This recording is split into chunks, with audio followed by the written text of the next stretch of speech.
Hello people, I'm Jaby Koay, joined by Achara Kirk. What's up? We've got an infographics video here. This is called India versus China. Who would win? Army/military comparison. There has been some rising conflict between India and China, and panic of World War III was trending. If India and China do decide to go to battle, the rest of the world will be dragged in and all-out war will ensue. In today's video, we are going to compare India and China's military powers. RC, which nation holds the combat advantage? There's a typo in there. I love how you never just fix the typos when you read it. You're like, you made a mistake. I'm gonna commit to reading this mistake. I'm committed. Out loud. Ain't that just the way it goes?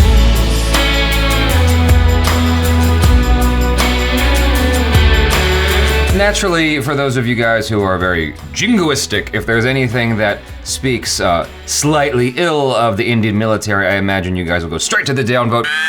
Let's go into this with an open mind. Maybe infographics facts are not all at 100. Maybe they don't have all the data that you guys have. And I know that there are some people who are in the Indian military that are watching this now.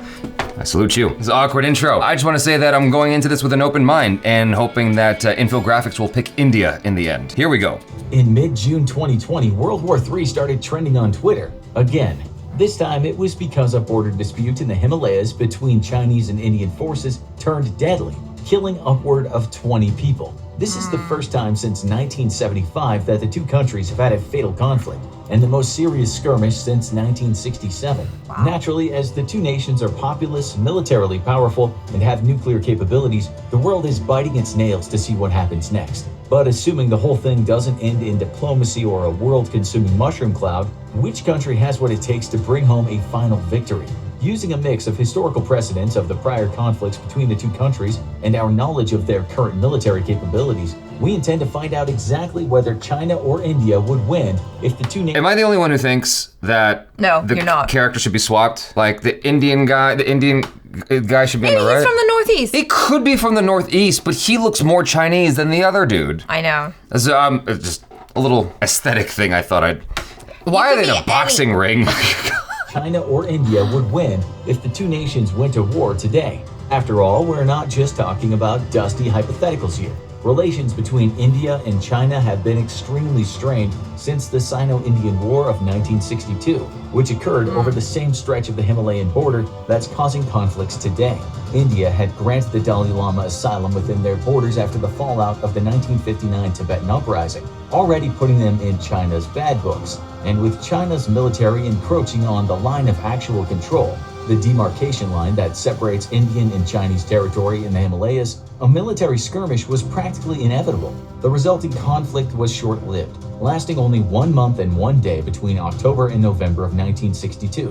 The People's Liberation Army of China had a vast numerical superiority over India's military forces, and India suffered significantly greater losses, with nearly double China's deaths, many wounded, and over 3,000 captured. This loss is partly chalked up to the fact that it's believed, according to some leaked CIA documents, that India underestimated both China's military capabilities and their willingness to escalate the conflict. While India requested military assistance from the US in the form of 12 squadrons of fighter jets, their pleas were rejected, and India instead turned to Moscow for assistance. Ultimately, none of it did all that much good, as China claimed the eastern theater up to the line of actual control before declaring a unilateral ceasefire. India was left to lick its wounds, and tensions between the two countries have been high ever since, with conflicts still breaking out well into the 70s. Both nations have ramped up militarization around the line of actual control as a show of strength, and this has left both with very little room to maneuver. What were you confused about? Why would they just come up to the line of control and then be like, all right, we'll stop now. They needed to explain a little bit more there. That's not exactly clear. I don't get it. If it seemed like they had the advantage, unless that's all they wanted to do was just to show strength. Maybe you guys can elaborate in the comments. Maybe that's all they wanted. They didn't want to go beyond that line. In a sense, the Himalayan border is a military powder keg, and lately we've been seeing the sparks. While a past record of military supremacy definitely works in China's favor, the Sino-Indian War was also 58 years ago, and failure is an excellent teacher. That's what I was thinking. India has been engaged in frequent conflicts since the Sino-Indian War, giving their combatants invaluable battlefield experience. India is widely believed to have won every conflict they engaged in post-Sino-Indian War, with the exception of the Indo-Pakistani War of 1965, which ended in a ceasefire. China comparatively fought its last considerable conflict against Vietnamese forces in 1979. Once again, experience won out here as the Vietnamese, who recently honed their skills in battle against the forces of the United States, are largely considered to have handed China's asses to them. This is why the value of actual experience in war can never be overstated. Yeah. Nobody wants to mess with Vietnam. It's true. Nobody wants to mess with Vietnam. They're like, we've gone there twice. U.S. went there, China went there. Everyone's getting their ass kicked. Don't mess with Vietnam. Yeah, Just leave Vietnam's Vietnam like, alone. listen, we know our country and we will kick your ass, even though we're a smaller country and all of that. I mean, it just goes to show, like, if you fight smart, you can win. Or they'll talk you to death. Is that what they do? I've dated a Vietnamese girl or two. So anyway. But let's take a step back and look at what these two militaries have to offer in terms of manpower, technology, training, and resources. First, soldiers, the bread and butter of any military. Much like the Sino-Indian War, China has numerical superiority, though in India's defense, seeing as China is ranked as having the highest number of active military personnel in the world at 2,035,000, China's military has numerical superiority over literally everyone. However, are they as well trained? Exactly. That's the question, right? With over 500,000 reserve personnel who could be easily called into action in a wartime scenario, China is a force to be reckoned with. India, however, isn't all that far behind. Oh. With 1,237,117 active personnel. No, but the reserves are and higher. An impressive 960,000 reserve personnel, putting the difference between their totals in the mere hundred thousands. But here's the big twist. The numbers here only pertain to the Indian Army, which is the ground force branch of the Indian Armed Forces, whose total number of active personnel are 1,444,500, second only to the PLA's total active personnel. However, the overall numbers of reserve personnel for the Indian Armed Forces now dwarfs China's at an astonishing 2.1 million. Whoa. The Indian Navy boasts 67,252 active personnel and 55,000 reserves. Okay, The with Indian like Air Force everything. has 139,576 active personnel and 140,000 reserves. Are you catching the math? I'm a little bit like, Me I'm trying to too. calculate it. I'm like, wait, how'd you get 2 million something? But okay, I'll just take your word I'll for it. go with Yeah, it. let's just go with it. In Yeah. contrast to India's three-pronged system, the PLA consists of 5 branches: the Ground Force, Navy, Air Force, Rocket Force, and the Strategic Assault Force. 'Cause they got the Ground different- Force is the Chinese infantry and land-based operations, with 975,000 active personnel. What? No, nothing. I keep misreading the information, like, because it all looks kind of similar to me and I don't know what they're talking about. So I thought he was talking about India and then realized he was talking All about that matters China. right now is India's ahead, as far as I can tell. The PLA Navy has 240,000 active personnel. The Air Force even higher at 398,000 active personnel. That's a lot of people. The People's Liberation Army Rocket Force, also known by the pretty funny acronym PLARF, is the branch of the military in charge of the land-based ballistic and nuclear armaments. They have only 100,000 active personnel. And finally, the Strategic Assault Force. This is the newest branch of the PLA, established officially in 2015, dealing with extremely modern forms of warfare like space and cyber operations. This division is so new that we don't even have an exact number of active personnel. But due to the specialization of the job and the fact that the group is only 5 years old, it's safe to assume that it's likely the smallest branch of the PLA. Or is it? No, but the funniest part is the animation here. It's like, it's so new, they don't know what they're doing. Like, just the face. I know that's not the case, but just like the face of dread of like, do you know what your job? I don't know what. Do you know what your job is? I don't know what my job is. We're the Plarf.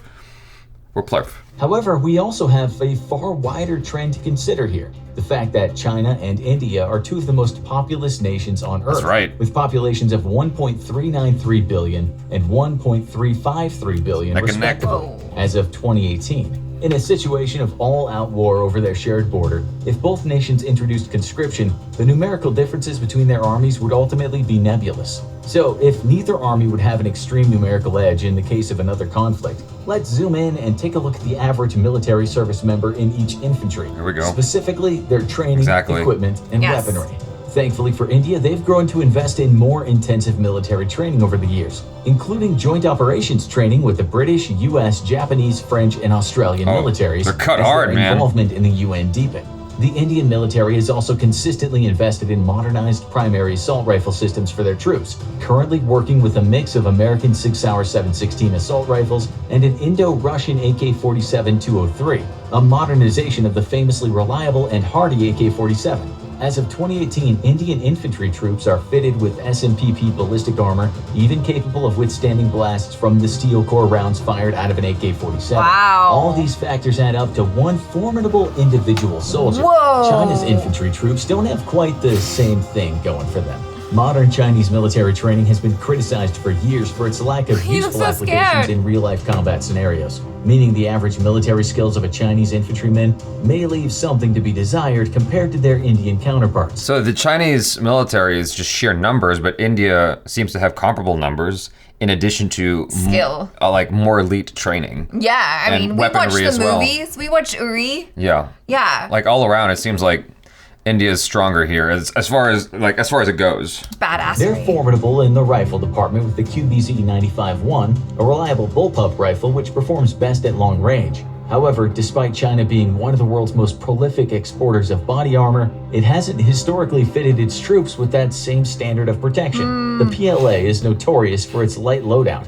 often leaving soldiers ill-prepared for taking fire, and giving the Indian infantry troops a huge comparative advantage. Everything with China seems to just be about profit. Yeah, it's like, just we'll just make profit. it for everyone else, Yeah. and then for our own army, just like, here, just take whatever. Well, everything is about showmanship and like saving face with China. Even with what's going on now in exploring what's going on with the virus, I don't even know what we're allowed to say anymore with regards to that. You know, there's a whole investigation going on right now as of this recording as to whether or not that virus was laboratory made or not. And I never get tired of saying this because it's so frightening, but China just upheaved a whole bunch of its people to make that stadium for the Olympics. Yeah. They don't care. No. They don't care about its people. However, this may change in the not-too-distant future. According to a report from Global Times, China is investing heavily in updating and modernizing its training system, as well as planning on procuring 1.4 million units of high-quality body armor for the PLA. While this isn't currently a certainty, if these plans do go through, any advantages that the Indian Army may have had on an individual soldier level would essentially evaporate, leaving them dead even once again. But these days, war is far more complex than a large group of armed men running at each other and Yes. fighting down to the last one standing. In modern warfare, technology can give militaries the crucial edge they need to secure a victory over the enemy. Since 2008, China and India have ranked second and third, respectively, in global military spending, but the gap between them is still pretty immense. Last year, China spent an astonishing $261 billion on military development, compared to India's far smaller $71.1 billion. This disparity becomes a little more natural when you realize that China's economy is 5 times the size of India's. Let's take a look at how these numbers actually translate into vehicles for their armies, navies, and air forces. While China is generally packing more hardware than India, one exception is in the world of tanks, where India's over 4,200 stands over 1,000 units greater than China's 3,200 plus tanks. However, this doesn't paint the whole picture of China's ground capabilities. If we're looking at the number of armored ground vehicles overall, China's 33,000 dwarfs India's 8,600, giving them considerable ground superiority, bolstered by the fact that they have 10 times more rocket projectors than their Indian counterparts. China also holds dominance over the skies with 3,210 aircraft compared to India's 2,123. It also has approximately double the fighter and interceptor jets and 507 workable airports compared to India's 346. Wow. Once again, sadly for India, this trend continues into the country's navies. In terms of total naval assets, China outnumbers India by 777 to 285. Wow. More specifically, it has 74 submarines to India's 16. 36 destroyers to India's 11, and if wars were decided on equipment alone, it's unquestionable that China would take the win here. But they're of not. course, while nobody on Earth wants the conflict to escalate to this point for the sake of all human life, we'd be remiss to not return to the fact that China and India are both nuclear nations. If the war ever did become an exchange of nuclear force, who would come out on top? Well, for a number of reasons, China has a clear edge here. Not only did they develop their nuclear capabilities just over a decade earlier than India in 1964, New Delhi wouldn't have its first nuke until 1975, but their nuclear arsenal is also double the size of India's with a far quicker growth rate. Wow. China has a stockpile of 320 nuclear warheads, having grown by 40 in the past year. Compare this to India with only 150 How many do nuclear you warheads, need? which grew by a Exactly. mere 10 in the past Like, year. what are you Both nuking? nations can deploy these warheads via the nuclear triad of missiles, submarines, and bombers, and thankfully for the human race, both have a no first strike policy. This means the warheads can only be used in retaliation to another nuclear attack. making it less likely that either country would want to strike first. Of course, if either did, all of us would ultimately lose from the resulting radioactive firefight. But on sheer numbers, China takes the clear win with regard to nuclear capabilities. Doesn't matter. One final factor worth considering is one that's rarely mentioned in a lot of abstract military planning: allies. While it's easy to think of war purely in terms of enemies, your diplomatic and military friends can also be a make or break factor in determining the outcome of a conflict. While China could largely be working a solo war against India, with the exception of perhaps Pakistan, a country with fraught relationships with India to say the least. India itself has been building diplomatic relationships with a number of extremely valuable allies. These include the United States, a country with the highest military spending in the world, True that. who under President Trump have gone cold on relations with China while referring to India as a major defense partner. India has also developed strong diplomatic ties to Japan, France, and Australia through performing a number of joint military drills with all of them. Having these various world powers behind them gives India a serious combat edge over China, providing these allies come to India's side in their time of need. That's right. While the US could be India's greatest ally in this speculative war, foreign policy under President Trump has been known to be capricious and unreliable to other allies, such as the Kurdish forces in Syria in 2019. So there's really no way of telling for sure. Well, thank goodness we don't have that problem right now, huh? So back to our big question. Who would win in a modern conflict between India and China? Turns out it's a lot more complex than you may have thought. While a layman might assume that China's apparent numerical and monetary advantages hand it an easy win, these advantages can be neutralized by India's stronger troops, who are better equipped, better trained, and more experienced, and its greater network of powerful allies. Then there's the strategic picture, as while the Indian Navy is smaller than the Chinese Navy, India itself is situated on the jugular of Chinese trade, so to speak. Chinese trade ships must pass through the Indian Ocean to reach their destinations, and while China may have a larger fleet, it's not very well equipped to conduct operations far from its own shores. With only 2 aircraft carriers with a capacity of about 24 aircraft between them, and one not even being operational yet, any Chinese incursion into the Indian Ocean to protect its trade fleets would be disastrous, as the Chinese task force would be brutally pounded by Indian air and naval power. With China receiving the bulk of its oil from maritime trade routes, a protracted war between the two nations would inevitably cripple the Chinese military and industry both. India would simply have to fight defensively, as the terrain separating India and China is extremely difficult and well suited to defensive warfare. While the Chinese could crush any Indian incursion into China itself, and there'd be few strategic targets to take close to the Indian border anyway, a war between the two nations would inevitably see India the winner, as it slowly strangles Chinese trade to death.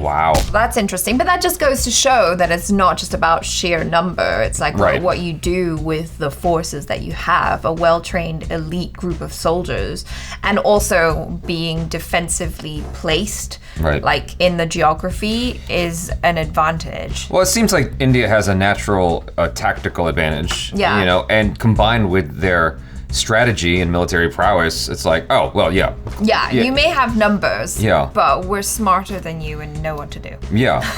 Exactly. That's the thing with China, is it seems like it really neglects its own people in a lot of ways. It even extends to the military, which is quite surprising. As far as the trade routes go, this also further explains why China is trying to take over the seas of Asia so they can have more strength in the ocean. The American military ain't having that. Like, the American military is like, yo, back up, China. That's cool. I mean, that was interesting. Yeah, it was interesting to, like, you get a little bit more knowledge as to what's going on. I mean, this is all obviously, you know, going to be dated in about What was it, 2018? This came out in 2020. 2020. Okay, so it's not that old. You don't know how information's constantly changing. I'm sure. Well, that's one thing. You don't know how up to date the info was at the time of writing this. Like, well, the reason why I thought it was 2018 was because they kept referencing things from 2018. So maybe there isn't like newer information for 2020 yet. Sure. So we're kind of just hypothesizing off of older information. Well, one of the things that they said was, you know, well, China's going to update this and that. It's like, well, who's to say that India won't update this and that on their side as well? Not to mention, maybe they can go ahead and import some of that, you know, vests and whatnot It's like China's selling it to everybody. Can you imagine? India's like, yo, China, like, send us your best vests. And then it's like, haha, psych, we're wearing them. All India has to do is say, hey, America, can you order some of these vests? And then just like, get the ship. You pull it in. And they also said that India had more allies, but like looking at what happened in the past, it's like, I don't know, can you count on those allies? If China messed with India, I think all the allies would come to hell. I think that China's on everybody's shit list right now, especially with the US. virus. Oh yeah. You know, I feel like everybody would come to aid India in the event of China like doing some dirty. I feel like, you know, people would come and help out because I think everyone's just looking for an excuse to fuck with China right now. I think that's what's happening. Like, I'm so mad. I don't know, I could be wrong. I've been in quarantine for over a year, Jesus. I could be like off my rocker here and speaking completely out of ignorance, but it seems to me that it's like, just give me a reason. Like in the movie Nobody, you know? Yeah. It's like, just give me a reason. Just give me a reason you know, to mess you up. Exactly. Yeah. I feel like that's what's going on here because of all the shady stuff that China's been doing, and France is looking to redeem its name. You guys, thanks so much for hanging out. Hopefully you enjoyed that. Let us know your feelings in the comments below. And anyone who's in the military, the Indian military, or Chinese military, if you watch this, if you're allowed to, with your Weibo or whatever it is that you're. Yeah, I don't know. But I don't think they have YouTube over there. I don't think so. But yeah, so whoever's watching, if you're in the military, I would love to hear your thoughts on this video here. So thanks so much for hanging out. I'm Jaby Koay. This is Achara Kirk. Peace out.